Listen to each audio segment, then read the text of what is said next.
30 years ago, I became a midwife to support women through pregnancy, help them to deliver their baby and transition to a new life as a family. It has been an honour and a privilege to be a part of the most special time in a woman and her family's lives. During my career, I have often found myself at work being asked to assist women having abortions, usually for genetic abnormalities. Each time I have declined, and so the responsibility has been passed to another midwife, which leaves me feeling uncomfortable because I am asking someone to do something I would never do. Over the years, the pressure to look after women choosing abortion has increased to the point I believe it would be difficult for me to secure employment in a delivery suite today. Working in delivery suite has always been one of my passions.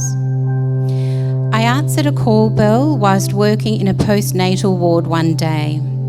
The midwife caring for a woman who had just had a genetic termination asked me to take the baby's body, which had been delivered into a bedpan, to take photos, as was the usual practice. When I began photographing the baby, the flash of the camera stimulated this little boy to breathe. I was horrified. How could he possibly have survived the termination? We didn't know what to do. There was no policy for this situation. I picked up this perfectly formed baby, wrapped him in a blanket, and put him under a heater in the storeroom. It was so distressing. I felt under enormous pressure to keep working, so at every opportunity I would check in on him until he died some hours later. Adding to the trauma of this experience was being asked by the doctor to lie by recording his birth at only 20 weeks gestation when we all knew he was born at 22 weeks.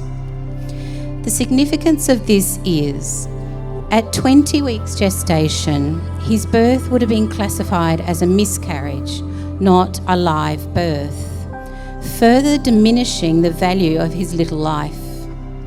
I had just lost a baby through miscarriage only 3 weeks earlier, a very much longed for baby. I made a mistake I regret that day, leaving him to die alone.